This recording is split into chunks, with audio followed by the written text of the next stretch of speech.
2008 Ford Expedition Limited. Well, let's see if I can show you. So there's your max line, there's your min line. Basically, I've been filling this thing up with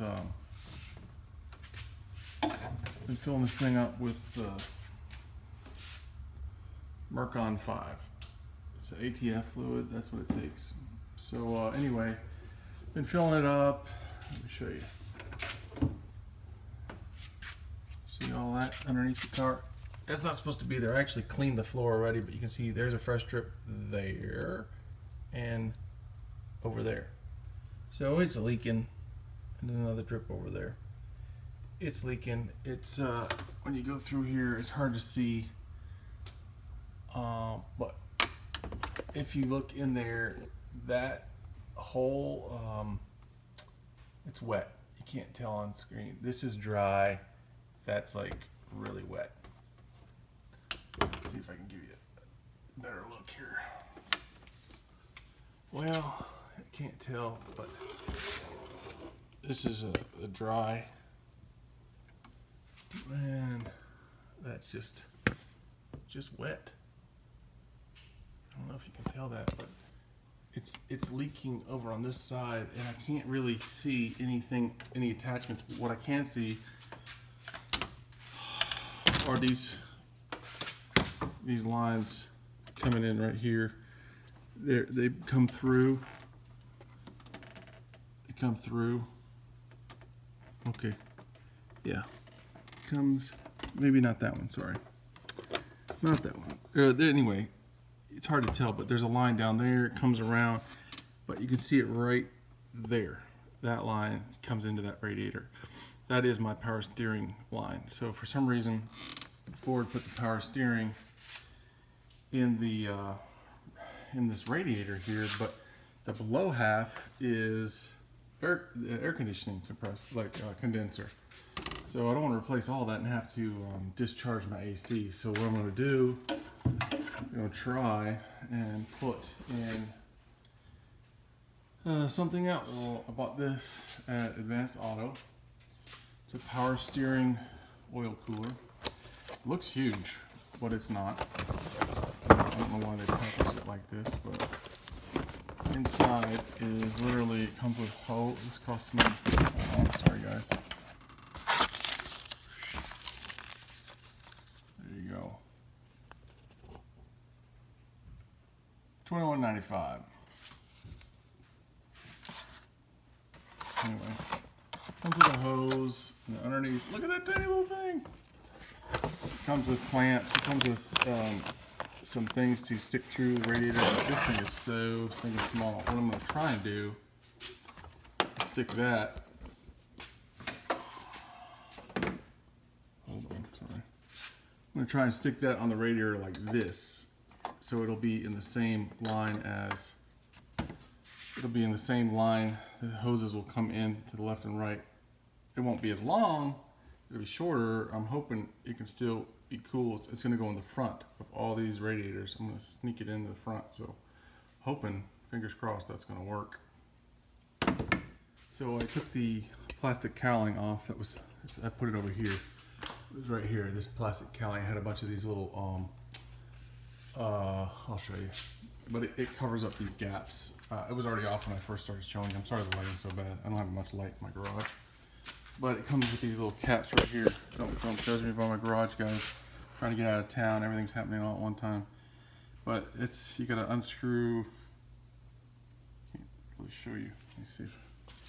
You have to unscrew the Phillips head, and then they just pop out. The problem is, you can see I had to put like a flat head, or I used a pick to try and get underneath that because it was stripped, and I finally got it off and it pulled out. Some of them I broke. Sure, I can buy them. I put them all over there. So I took that out.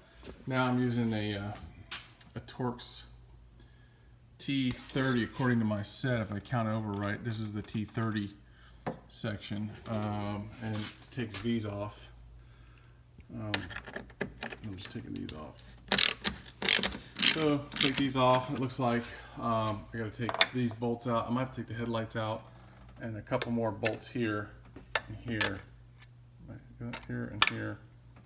So yeah, you just got to take these bolts out here. Anyway, I'll come back when I figure it out. Well, I'm sorry I didn't bring you along for the ride on this one, guys. I'll explain.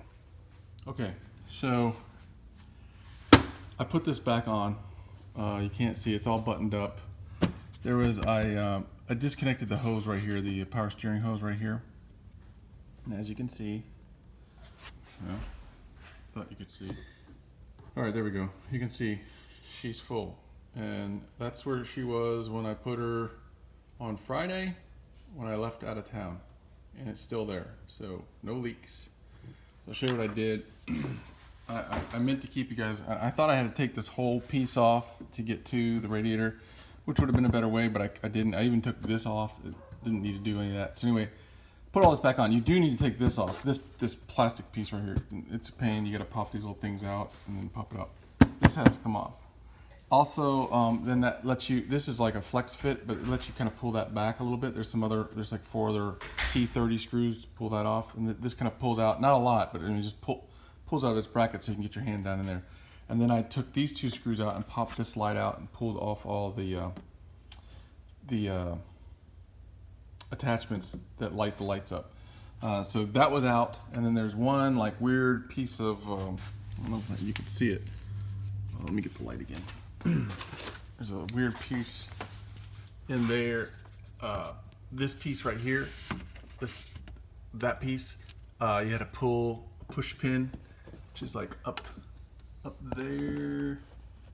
Can't really see. There's a pin up there. Let me see. Okay. Well, just trust me. You'll see it when you get it off. And I rerouted the hoses there. So I rerouted the hoses here. The top one is a 1/2 inch. Well, both of these coming out of this little radiator I bought for 20 bucks. Both of those are 3/8 push-ons. You'll see that brass.